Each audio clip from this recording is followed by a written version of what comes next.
ธรรมาตราอันฮอไว้ปันตะกะยอกี่ยิงใจตีวันกุ้งดังตอนตีหนึ่งฮอไว้เมื่อวันที่26เดือน9ปี2562ตีวัดอนาตาวิปัสสนกรรมฐานกัดกูเวงตนตี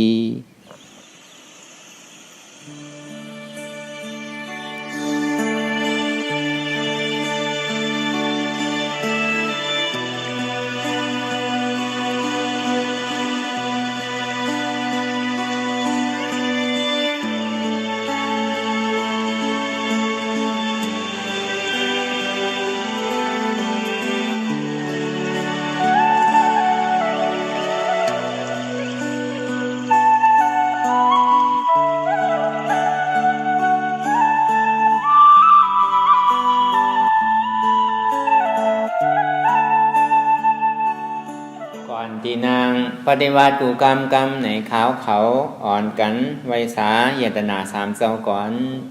ผู้ทางตีผู้ท่าเจ้านั้นผู้เจมีเก่าคาไว้คาอ๋อธามังตีธรรมนาตาเจ้านั้นผู้เจมีเก่าคาไว้คาอ๋อสังฆังติยาดิยาแปดเจ้านั้นปูเจมีเก่าคาไว้คาอ๋อนบลงกันต่ออาริยาเจ้าเขากูเจ้าก่อนอาริยาเจ้ากูเจ้าค่ะในยามมือไหลก็ดีอันขาวผู้เสแนตั้งการหลงสามเปิงไหลวนพิษไหลดาดพิษไหลเฮ็ดพิษมาซึ่งนั้นแค้นต่อปวดปล่อยวางความปั่นขาวเขาอย่าให้เป็นอันตรายหลงอันเฮตาบมากโผนิปานนั้นเสกัมติคานอสาธุสาธุสาธุลายการนั่งอนัตตาวิปัสสนาภาวนาหาหันยอดธรรมอนัตตาในอ่อนตั้งสูตรในเขานางไข่กุดขาขวาทับต่างขาซ้ายก็ไรอันนั้นขาซ้ายทับต่างขาขวาก็ไรต่างกันมันสูงโดดต่างที่ไหนก็ไรเนาะเอาซ้ายบ้านขวาก็ไรเอาขวาบ้านซ้ายก็ไรหนูเห็นมันจะแสงอะไรเปลี่ยน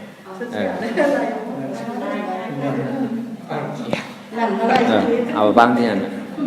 อันโดยเฮ็ดที่นั้นเฮ็ดโยก็เลยเอาตั้งขวาบ้างหรือตั้งซ้ายก็เลยเอาตั้งซ้ายต่างหรือขวาที่นี่ก็เลย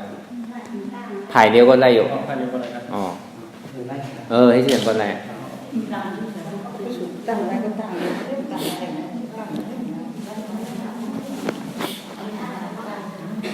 พอยาวๆไหนไว้ตัวเฮาซื่อๆอย่าไปเคียงป้นอย่าไปย่านป้นก็ในบ่อเคียงป้นเนี่ยมันติดกันติดสั่นหมอล่มหมอปินยาวก็ดีให้เฮากูห้องสติน้ำนากว่ามันติดสั่นอยู่แล้วบ่อเคียงป้นตีหนาก็มันแหละก็ในบ่อหย่อนย่านป้นตีหนาเนี่ยงอนึงน่ะก็ยาวก็เฮ็ดให้เฮาเงารับตั้งหน้าป้อมใจกว่าตั้งหลังป้อมใจก็ซ้ายกว่านั่นอย่าไปหย่อนย่านน่ะอย่าไปเคียงน่ะพอเคียงหนานี่มันเป็นสติน้ำหนาพอเขาย้อนหย่อนย่านหนาเนี่ยถ้าเป็นสมาธิน้ำหนามันดีรับเงาเอานอนเนาะมาสิมาปฏิบัติตานว่านั่นอ่ำเคียงป้นอ่ำหย่อนย่านป้นกับกายโดยการนั่งเฮาเพราะอย่างไหนคือเอามือสองคอนต่างตักรับหูเนอเปิดหูญาณปิญญารับตาเนอเปิดตาญาณปิญญายักตัวที่มันนอวิญญาณใจที่อันคู่อันใดเสียนั้นในมันปกเกิดขึ้นมาในตัวดีใจเขานั่นน่ะเงามันเตะมันมีดีใจคือเขารับตาอย่าไปมึนตา พอมืนตาในเขาได้หาตั้งผิดเป็นดาตาตัวในใจทำมีคือเขาหันทำใจคือเขาพูดทำมีคือหันในเป็นสมาธิที่ทำใจคือผู้นั้นเป็นสมาสังกัปปะทำมีหันอันเตทำใจผู้อันเตปอหาอันเตหันอันเตผู้อันเตเขาติไรอันเต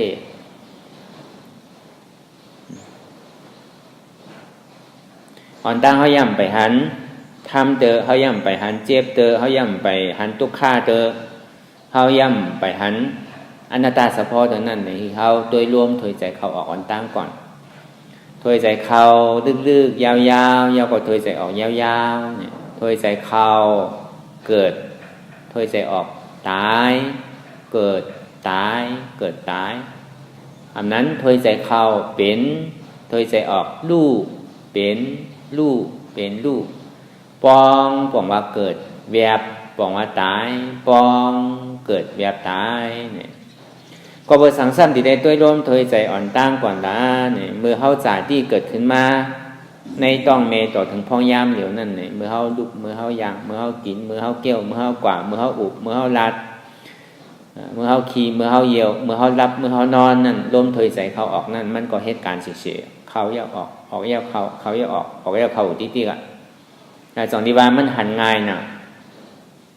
หันง่ายเหลือเกินอันดีว่าเกิดตายนั่นไหนเพราะว่าเป็นกรรมทางซากอะห้องว่าเกิดตายเข้าบอกว่าเกิดออกบอกว่าตายเนี่ยเพราะว่ากรรมทางดีได้ก็เปลี่ยนรูปเนี่ยดีได้มันก็มันลุกมาทีเหลียวก็นั่นก็เกิดเป็นแล้วก็รูปตายก็กับกรรมทางดีได้ก็มันเปลี่ยนรูปเนี่ยนะก็ถอนก็มันหลีถอนนิดนึงก็นั่นก็กับพอเกิดตายเดี๋ยวนี้มันเป็นกรรมทางซากพอเหลือมันนั่งหาเจ็บหาทุกข้าวสำหรับเกิดเพราะหลุดตายเพราะหลุดเกิดทั้งเอาเนี่ยกูนั่นกันอันนี้ว่าป้องเกิดแบบตายนั่นเนี่ยเหมือนหนังเข้าถวยใจเขายาวเนี่ยต้องเขามันดีแบบเพราะเขาถวยใจออกยาวเนี่ยต้องเขาสำดีป้องนั่นเขาอ่ะป้องแบบโดยรวมเขาออกนั่นอ่ำใจว่าคือด้วยหลอกหลายคือเขามีหยานผู้หันจอมหันสภาวะอันเตะยาวก็วนจอมอันที่มันเป็นเตะอ่ำใจว่าตัวยาวก็ตัวอยู่ที่เลยมีอดีเปะอันใดเป็นสังกรมหู้แต่ก็อ่ำใจหนังเก่าอันการวิปัสสนาอย่างแน่ๆมันเป็นการปิ่งยาน้ำนาเอาปิ่งยาตั้งผู้อันเตะที่มันโปกเกิดขึ้นก็เบอร์ทั้งไหนคนในโลกาทั้งหมดทั้งเสียงก็เลยก็ยุ่มย้ำว่าเก่ามีตัวมีเก่ามีใจมีเก่ามีเจ็บมีเก่าเฮาหยุ่มย้ำกันซึ่งนั้นเฮาหยุ่มย้ำว่าเฮามีตัวเฮามีใจเฮามีเวทนาสังว่ามันใจเต้เนี่ยมันหมานเต้เนี่ยอันที่เฮาหยุ่มย้ำกันเต้ก็ตั้งแต่จี้โคต่อไปตีนของเฮาแน่เนี่ยเฮาหยุ่มย้ำมามันเป็นของเฮากำนำก็กับว่าเอาตาเนื้อตัวเนี่ยอ่ำโลวาตาในเตอเอาตาเนื้อตัวเนี่ยยักตัวตั้งแต่จี้โคต่อไปตีนตัวมันเป็นของเฮาเต้มเต้เนี่ยสว่ามันเป็นของเฮาเต้เนี่ยคือมันหนุ่มหมู่เสะเหมือนอายุ14-15อยู่ที่เนื้อก็อย่าไปคือย่านนะคนโหก็อย่าไปคือลำเอาอย่าไปคือข้าวคือมันทางรีอยู่เสะมันทำเป็นอะไรนั่นเก่าเนาะสองที่ว่าเพราะเอาตาเนื้อตัวดังนอกเนี่ยได้ก็มันก็ตึงเกิ้งอยู่ที่นั่นน่ะ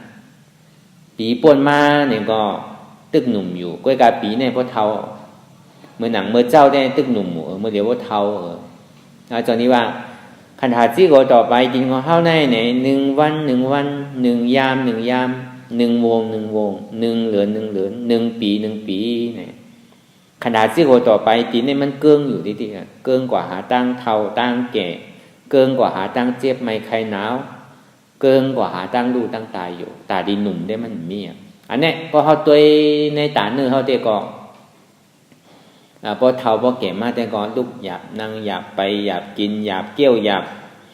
หูก็หนวกตาก็โบกเขียวก็วางนางก็เหี่ยวคนโหก็หอกในมันเกิ้งบนห้อง อันนี้พอเอาตาเนื้อตั้งนอกตัวเนี่ยก้อยกาตาดิสังเวกาตราแต่ก็ขยับเขาตัวอยู่ที่นั่นก็เขาก็ยังตึกทางว่าเขาหนุ่มติดกันพอเอาในใจตึกๆว่าแต่ตัวได้เท่าก้อยกาใจยังตึกหนุ่มอยู่เนี่ยมั่นใจ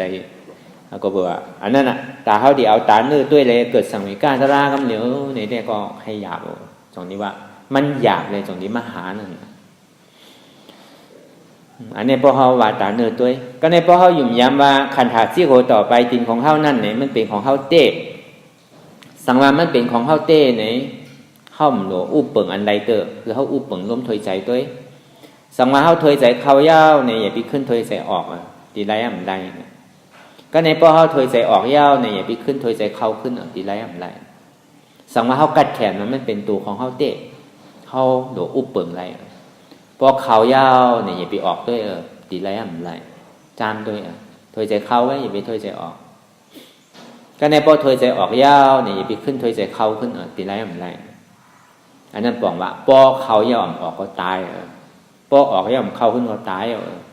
จากนี้ว่าเกิดตายนั่นพอตายว่าสันติก็เกิดใหม่ขึ้นนั่นพอเกิดแล้วสำหรับตายพอตายก็รู้เกิดเลือเสียเกิดตายนี่มันมีอย่างทางในโลกาในซาหกปุ่งในอาปายาสีปุ่มมีสี่เมืองโคงกลางหนึ่งเมืองผีหกโคงเมืองสางสิบหาโคงเนี่ยนะครับห้องว่าในสัจจราตั้งมวลตั้งเสียงเศร้าหกป่งอันนี้ปั่นขึ้นปั่นร่วมหมดที่มีเกิดเอามีตายมีตายเอามีเกิดที่เรือเสเกิดตายนี่มีอย่างทำพอศาสนาพุทธข้ามพระเป็นเจ้าข้ามปองมาสอนสมาธิที่สมาสังกัปปะตาได้ออกป้นคอกเกิดคอกแก่คอกเจ็บคอกตายนั่นป้อมมีศาสนามีวิปัสสนาญาณมีอนัตตาเฉพาะในมันป้นอะไรตึงดีได้เกิดตายของที่เป็นช้างก็เพราะสุดโจช้างเนี่ยก็ตายช้างก็ปากก็เหงก็ในแต่ที่เกิดขึ้นเป็นก้นหนึ่งก็โดยเสียนั่นตกกว่าเป็นอภัยสิปุ่มมีมดเกิดเป็นขุนผีก็เหมือนกันนั่นเก่าพวกกูสูงมดยาวเนี่ยก็ตกขึ้นที่แต่ที่ป้นนี่มันมีนี่กลัวอันเนี้ยเหมือนเขาต้มตัวลมถอยใส่เขาออกนั่นไหนเรือผู้หันป่องแจงเลี้ยงใจว่าอ๋อ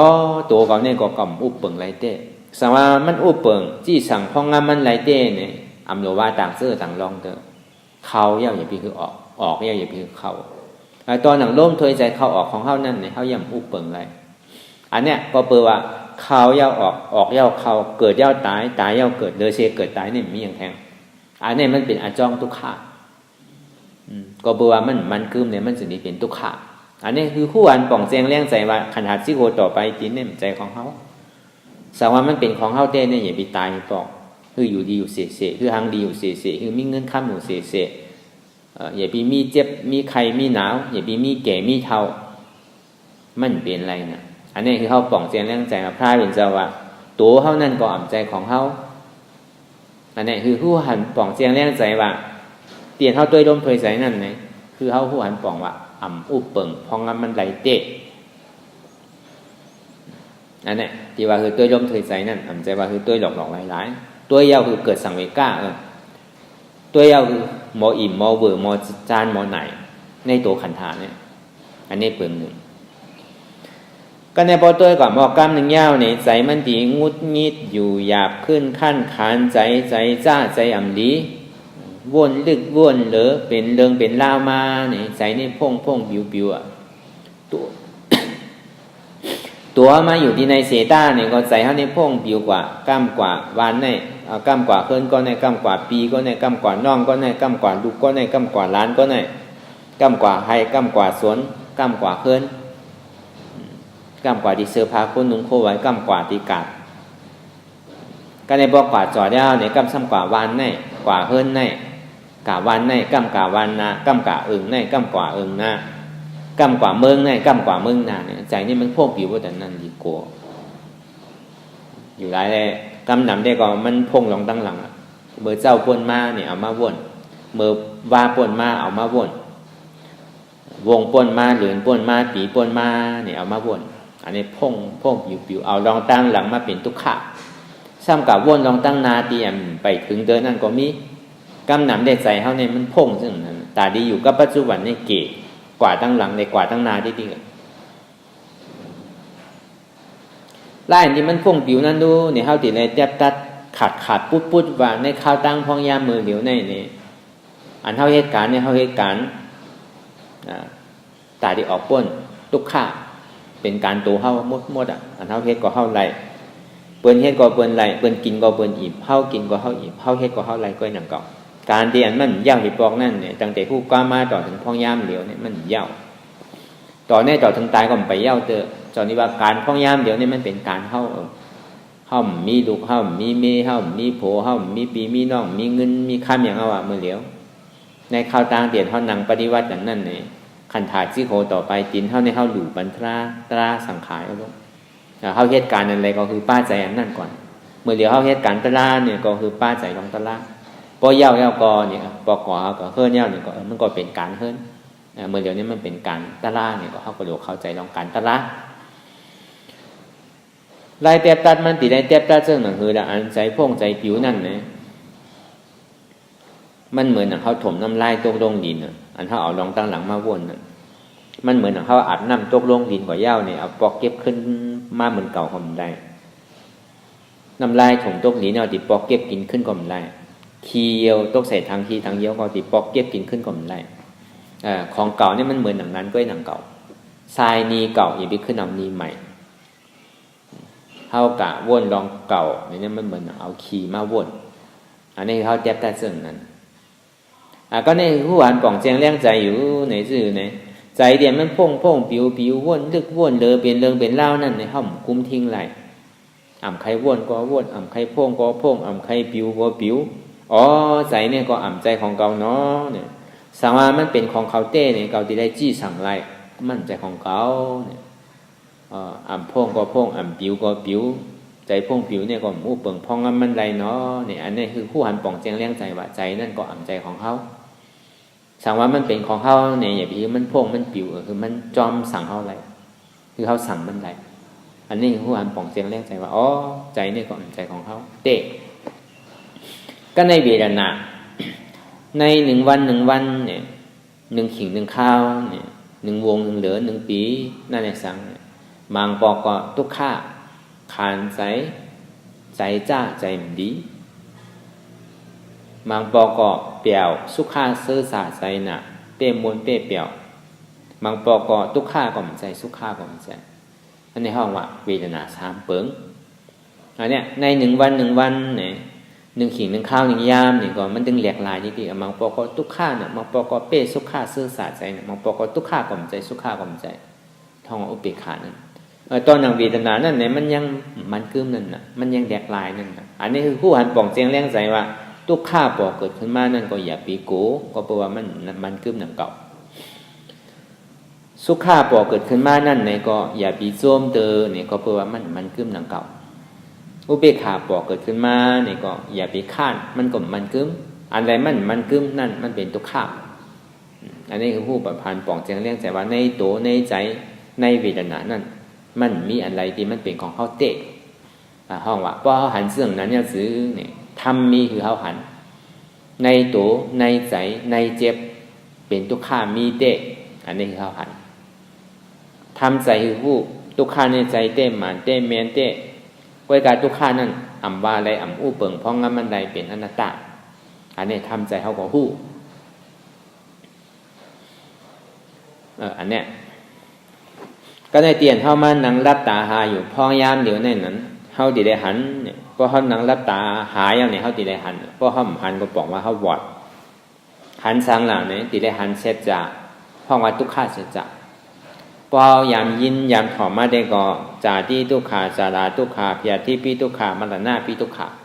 เกิดก็เป็นทุกขาแก่ก็เป็นทุกขาเจ็บก็เป็นทุกขาตายก็เป็นทุกขา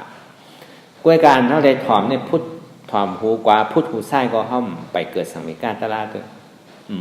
โกเดอตึกปลายหนีมันอยู่ที่ตีอ่ะตึงเอ็นอ่านว่าติ่มหมอเท่าติ่มหมอเจ็บติ่มหมอตายเห็นบอกกล้วยกะอันเท่ามาเยอะอยู่พอยามอยู่นั่นในห้องว่าปรมาตหยุ่มห้ามหยุ่มในตัวเขาก่อนในตัวเขาแช่จานเต้เป็นหือไว้เนี่ยเตียนเขานั่งรับตาหาอยู่นั่นเนี่ยเขาตีได้หันสังเนี่ยตีได้หันเจ็บที่เขานั่งรับตานั่นโลหันสังโลหันเจ็บเนี่ยมันเป็นการมัน ถ้าผมอู้เปิงพองำมันไหลเตียนเท่านั้นรับตาหาอยู่เขาติได้หันเจ็บเนี่ยมันเป็นการมั่นใจการเขากล้วยกะมันเป็นการมันก็คือมันเหตุการณ์มันเพราะว่ามันเป็นการเขาเนี่ยเขากันเน่มันคือหายเลยอย่าไปคือเจ็บเนี่ยมันติเปลี่ยนเรื่องนั้นเพราะว่ามันเป็นการมันเนี่ยก็มันก็ดีเหตุการณ์มันนั่นน่ะ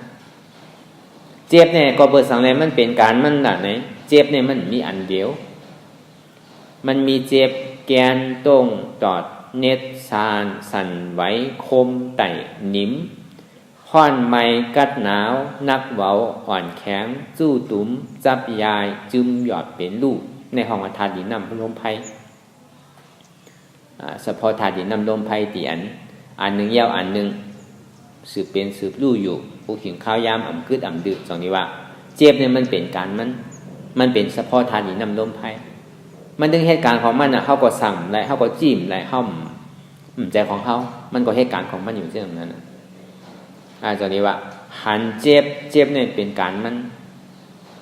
เจ็บเนี่ยมันเป็นทุกขาเสียจากทุกขาแต่มันมีเตะมันมีดีอะไรมีในตัวเขาเนี่ยมีดีตัวเนี่ยตั้งแต่ที่คนต่อไปทีเนี่ยพอเขาหนึ่งเขาต้วงเขาค่ายเขาลายเนี่ยมันดีหันพอเขาหนึ่งเขาต้วงเนี่ยก็มันผันก็เข้าก่อนดีๆก็การถูกตีคู่ว่าอันพูดจักเจ็บในมีดีไรทุกขาเนี่ยมันเกิดขึ้นดีไรมากก็บอกว่าทุกขาเสียจานนั้นมันเป็นผลเป็นอาโจไว้หนึ่งก่อนมันใจเป็นอาจองมันอาจองมันเนี่ยพอเขายามยินมาเนี่ยห้องรอผ้าใครมีใครเป็นเสียงใครถอมอันดีใครหันอันทางอันดีใครโน้มอันหอมใครกินอันดีใครเตออันดีใครนุ่งอันดีเจอหนาอันเนี้ยมันเป็นตัวสมุทัยเสียจากตีให้เธอเขาอิ่มถอมเย่าหมออิ่มหมอเวอร์หมอจานหมอไหนตัวเย่าหมออิ่มหมอเวอร์หมอจานหมอไหนในหนูแมวในหมออิ่มหมอเวอร์หมอจานหมอไหนได้กินเย่าหมออิ่มหมอเวอร์หมอจานหมอไหนไรนุ่งไรเตอเย่าในหมออิ่มหมอเวอร์หมอจานหมอไหนเจอก็ซ้ำเจอครั้งที่ตีกันในพ่อมาเป็นตัวล่อผ้า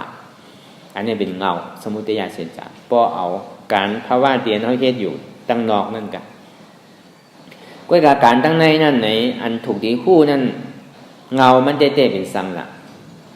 อันที่ว่ามาเมื่อเจ้าเนี่ยมันเป็นว่าห้องวันรูปถาดเงามันลุกที่ไหลมาก็เปิดสังเนี่ยมันมีก็บอกว่ามีวิญญาณจึงที่มีนามลุกก็ในสาวหาเหตุทางเงาเพราะว่าในป่าลีเนี่ยก็ห้องว่ามันนอวิญญาณเพราะว่าความใจเขาได้ก็ห้องว่าใจคู่ด้วยเขาปฏิใจคู่อันดีกับหู้จักว่ามันเจ็บแกนตรงตอดเน็ตซานสั่นไหวคมไต่นิ่มห้อนไม้กัดหนาวนักเว้าอ่อนแข็งสู้ตุ้มจับยายจึมหยอดเป็นดูเนี่ยมันมีที่ไหลเนี่ยด้วยเขากว่าพวกเขากับหันเตี้ยวเนี่ยพวกเขากับหู้จักมันเตี้ยวเนี่ยมันมีโหมันมีมือมันมีขามันมีโตมันมีที่ใจอันหู้ตัวเนี่ยก็มันเป็นที่ปึงอิงโจข้าวโจแก้วอ่อนกำเหลียวเหมือนหนังเคินกล้วยหนังเก่าพอเคินมันดูมันปังกว่าเอานี่ก็ดีได้เฮ็ดใหม่นั่นนะพอเขาชุดเสียงภาวะจัดเป็นก้นได้นี่ก็ถาดดินน้ำลมไผ่แตกเอานี่ก็มันนอวิญญาณเนี่ยมันก็อยู่ที่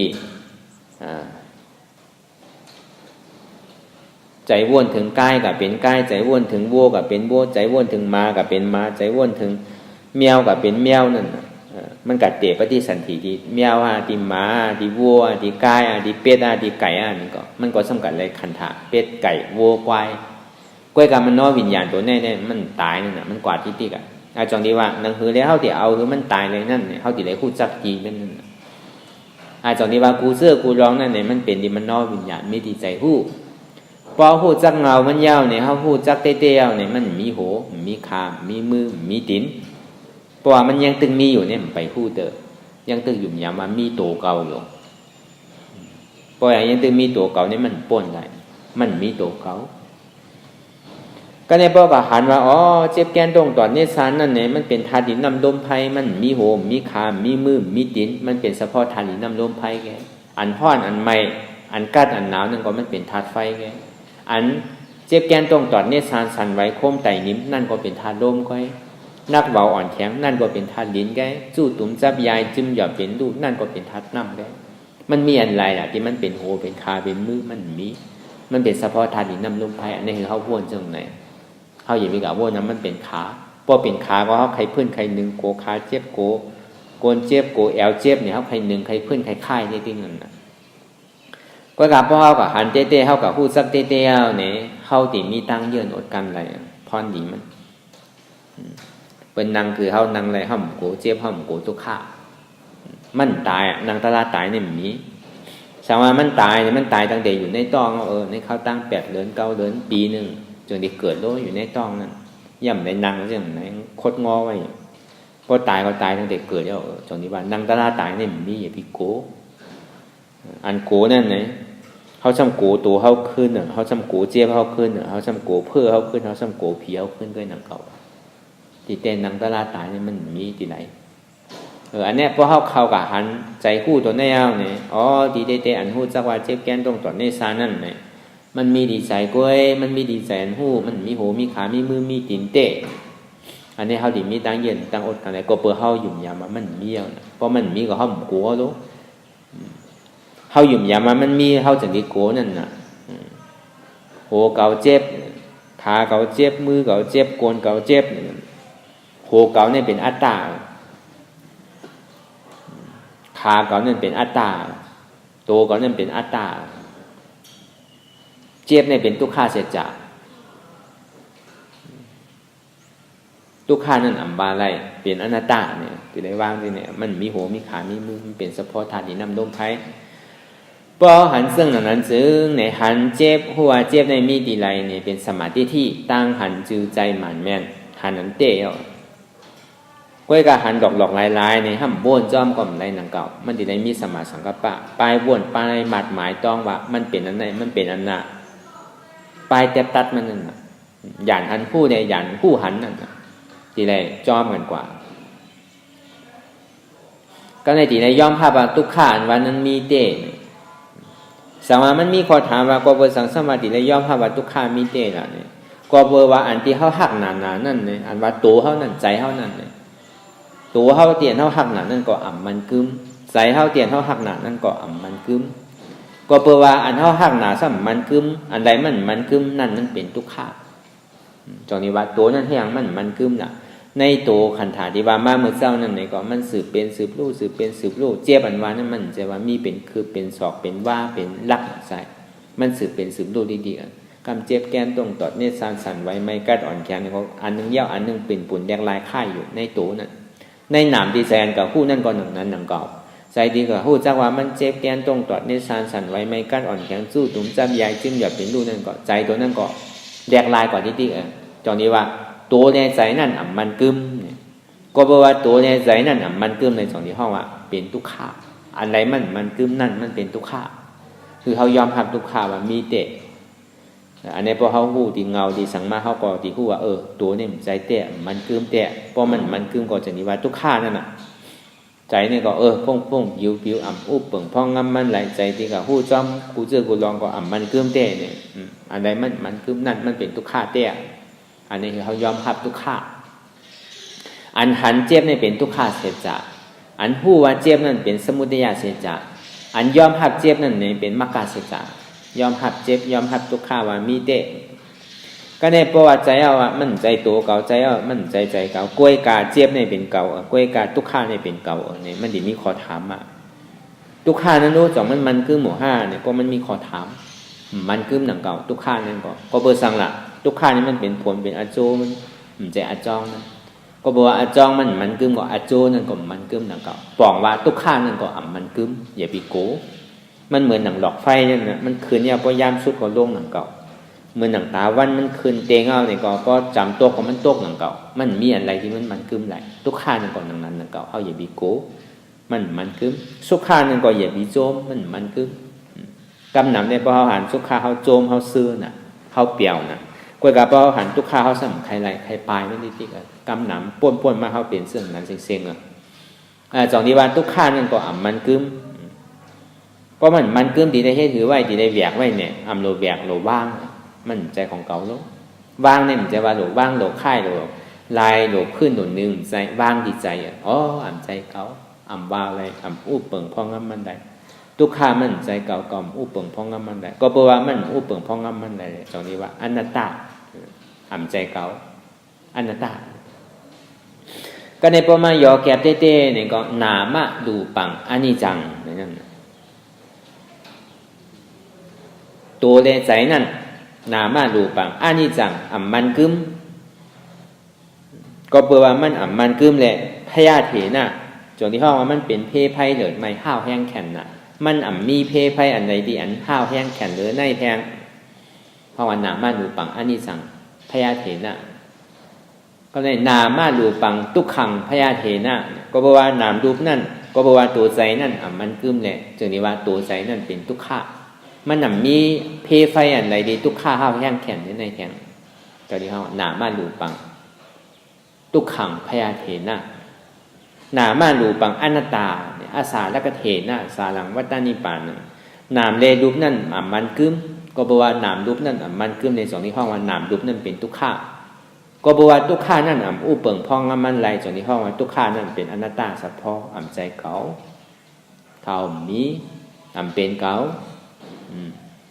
อันเนี้ยที่เขาปล่องใจจนได้อ่ำใจเก่าอ่ำเป็นเก่าเก่ามีอาสาและก็เถนะเนี่ยมันเหมือนหนังต้นกล้วยมีร่อนมีแกนอนัตตานั่นสาหลังวัตตานี่มันเหมือนหนังบกไม่ดิมมีตาว่ะพอใส่ตั้งเหนือลงตั้งไตอยู่อันนั้นเฉพาะอนัตตาเป็นอย่างนั้นเกิดขึ้นตั้งอยู่ย่อก็รู้กว่าเกิดขึ้นตั้งอยู่ย่อก็รู้กว่าเหมือนตามวันนั่นน่ะพวกกลางในเจ้ามาเนี่ยก็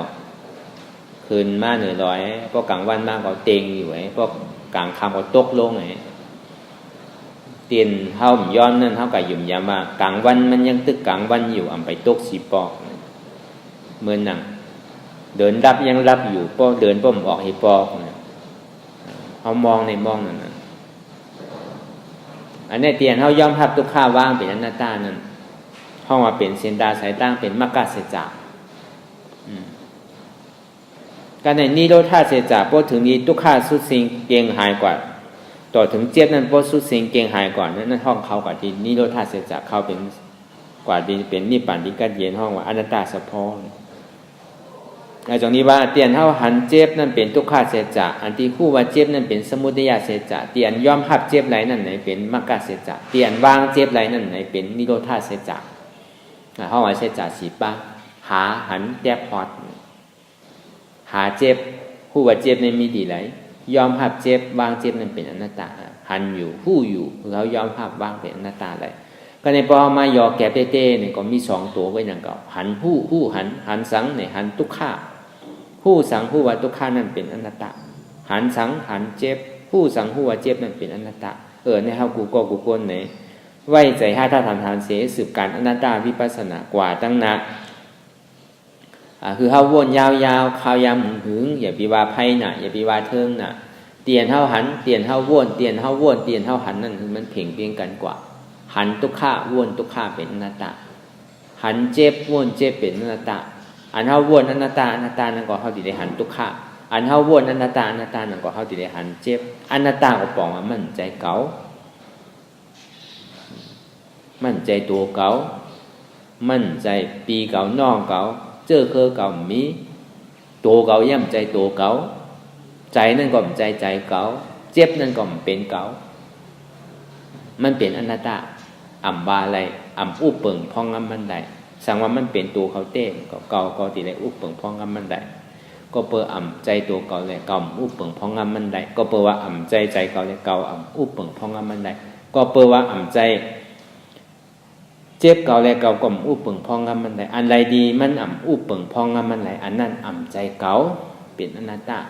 อ่ำใจเก่าเป็นอนัตตาเนี่ยอันนี้วนอันนี้กว่าที่ติ๊กอ่ำไข่พ่วงก็พ่วงหัวปิ้วเนี่ยจนที่ว่าใจนั้นอ่ำใจของเขา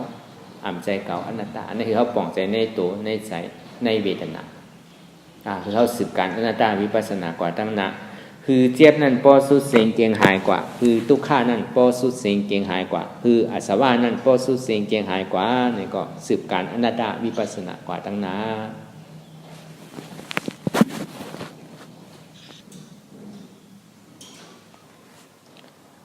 อ่ำตรงอ่ำหนึ่งอ่ำค่ายอ่ำลายอ่ำพื้นอ่ำเปิดตามึนตาอ่ำย้อมก้าน ถอยหลังอย่าย่อมซุ่มใส่อัตตาอันมันจี้สั่งเฮาคือหนึ่งคือต้งคือค่ายคือลายคือฟื้นคือเปิดตามึนตานั่นอย่าบัญยอมการมันไหนไว้ใส่หฐานเสสืบการปฏิวัติธรรมสมาธิที่หันสังหันเจ็บแกนต้งตอดเน็ดซานสั่นไว้คมไต่หนิมค่อนไม่กัดหนาวนักเว้าอ่อนแข็งสู้ตุ่มจับยายจึมหยอดเป็นลู่ข้องสภาวะลุกธาตุสีเปิงเช่นนั้นธาตุอันไรเสียนอันไหนมันโปกเกิดขึ้นมาไหนก็คือเฮาหมอว่างไรมือหนังเจ็บแกนต้งตอดเนซานสั่นไหวคมไต่นิ้มในเป็นธาตุลมคือเฮาวนว่างมาเป็นธาตุลมอุปเปิงอำไรเนาะอำใจเขาอนัตตะห้อนไม่กัดหนาวในเป็นธาตุไฟคือเขาวนว่างว่าเป็นธาตุไฟอุปเปิงที่สั่งอำไรเนาะอำใจเขาอนัตตะนักเว้าอ่อนแข็งในเป็นธาตุลิ้นคือเขาวนว่างว่าเป็นธาตุลิ้นอุปเปิงที่สั่งอำไรเนาะอำใจเขาอนัตตะสู้ตุ้มจับยายจึมหยอดเป็นดูในเป็นธาตุน้ำคือเขาวนว่างว่าเป็นธาตุน้ำอุปเปิงที่สั่งอำไรเนาะอำใจเขาอนัตตาไหนคือเขาเอาเฉพาะธาตุดินน้ำลมภายในแก่ดีกว่าเหมือนเขาสืบข้าวตั้งแหละมันมีตั้งหยาบผึดไว้นี่ก็เอาในแก่กว่าเปิงหนึ่งสองมาไหนใจก็พ่งปิวอยู่เจ็บก็หันไว้เป็นหลายอันอยู่อำผู้ว่าที่ว่างอันไหนดีไหนเมื่อหนังก้นกังตากังตางพิตาพิตางเดินรับสิ่งเข้าทำมีภัยไหนนั่นปองมาแห้งสติเฮาเกะยามปิญญาเฮามันตั้นมันไหนคือเขาเอาสติเฮานั้นมาอยู่ดีลมถอยใจเข้าออกเย้าก็เอาหน้าตากับตาติเจ็บนั่นเฮ็ดกรรมเดียวกันสั่งได้ลาเนี่ยก็พากำหนึ่งเจ็บแบบทุกข้านั่นในปอกขึ้นตัวลมถอยใจเข้าออกว่าเข้าเกิดออกตายเกิดตายเกิดตายเข้าเป็นออกลู่เป็นลู่เป็นลู่ปองว่าเกิดเวียบปองว่าตายปองเกิดเวียบตายวนดีลมถอยใจเข้าออกในบอกว่า5 มินิท10 มินิท15 มินิทก็ในทุกข้านั่นเนี่ยมันปอกขึ้นมาเป็นอันหนึ่งอันเดียวยาวเนี่ยมันเป็นหลายอันยาวเนี่ยก็เขาก็ซ้ำขึ้นพาลมถอยใจเนี่ยวนทุกข้านั่นเป็นอนัตตาขึ้นทุกข้ามันปอกเกิดขึ้นมาเนี่ยก็อนัตตาอำใจเก่าอำเบนเก่าอำมีเก่าเนี่ยก็วนดีทุกข้าเป็นอนัตตาขึ้นหนึ่งมาเนี่ยอย่าปีโกเนี่ยเจ็บมาตันหื้อเนี่ยก็คือเขาหมอห่มโจมหับตอนว่างเป็นอนัตตาได้เขาอย่าปีกันเมื่อเขาว่างสองมาเนี่ยอย่าปีก้านเตอเนี่ยก็เปิดข้าวย่ามไปถึงเตอเนี่ยสามมาเนี่ยอย่าปีขั้นบ้วนอะไรมันปอกเกิดขึ้นมาเนี่ยก็คือเขาบ้วนว่างเป็นอนัตตาทิฏๆสี่มาเนี่ยอย่าปีลืมเนี่ยคือเขาหู้เขาตื่นเสหู้ว่าเขาเหตุการณ์สังเนี่ยเหตุการณ์พุนตาโตเจ้าเก่าเหตุการณ์พุนตา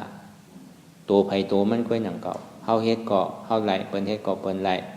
เปิ้นก่อมเผือเฮาไหลเฮาก่อมเผือกันไหลเปิ้นก่อมซื้อไหลเฮาก่อมซื้อไหลย้อนก่อมไหล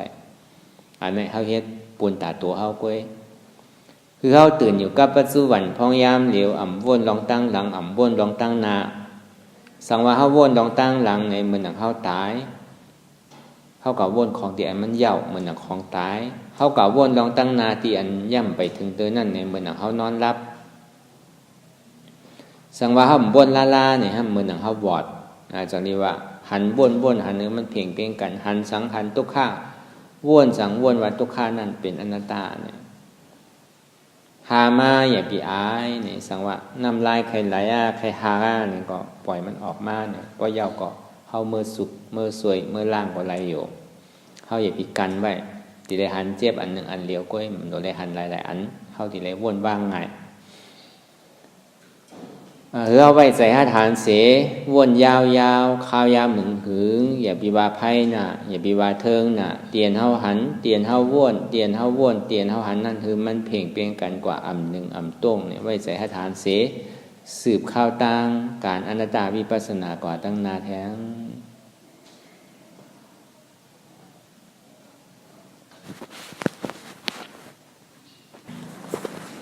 ลองตั้งอันเป็นอยู่ผู้เซอร์กูอย่างอย่าให้คล้องขำไว้ดีใจหู้ถอดถอนออกดีใจหู้ให้มันออกเสียงก่อน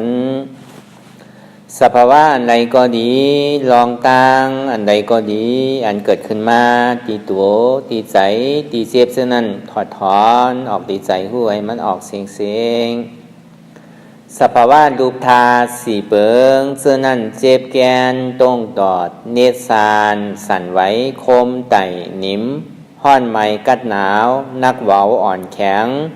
สู้ตุ่มจับยายจึมหยอดเป็นดูเนี่ยสภาวะรูปธาตุสี่เปิงเสื้อนั่นตีนามธาตุกว่าหุจักตีอัตตากว่ายึดไว้ว่ามีโตมีใจมีเจ็บเสื้อนั่นคือเขาหมอวางเป็นอนัตตาไหลลองใส่อันพ่งปิวอยู่อันเฮาวนลึกวนเลยอยู่เป็นเรื่องเป็นดาวอยู่เช่นนั้นในสังคือเฮาถอดถอนออกที่ใจผู้ให้มันออกเสียงก่อนยอมกึดยอมออกยอมลงอันนี้แต่เฮายินดียินให้เสื้อนั้นอารมณ์เสื่อนถึงใจถึงคอไว้ที่มันยึดไว้ที่มันเป็นทุกข์นั่นปลดปล่อยวางออกตีใจหู้ให้มันออกเสียงก่อนลองเสื่อนเป็นทุกข้าแลลองย้อนถึงใจหลายๆอย่างอันเกิดขึ้นมาตีโตตีใจตีเจ็บจะนั่นปลดวางเย้าสีก่อนก่อยค่ายย่ายลายหนึ่งขึ้น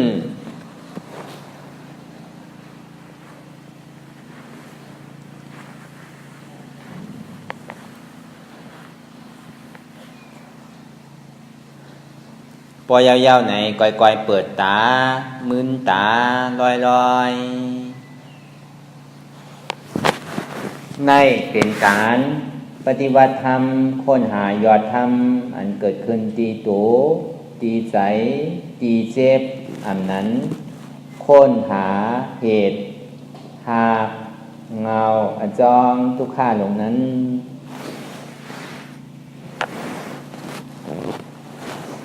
ข้าวยามเดียนเขาเลยมาสร้างตื้อกรรมกันในข้าวยามในก็สุดเสียงกว่าเย้าเนี่ยสังว่าโยกี่เขาสภาวะไปเสียงเตือนนี่ก็แค่ต่อเข้าใจสื่อต่อมาก็ได้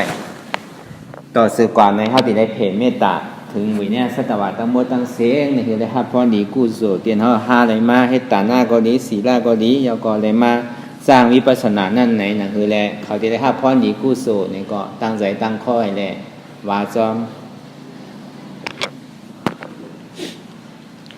อิดังมิบุญยังอาสวะขยัง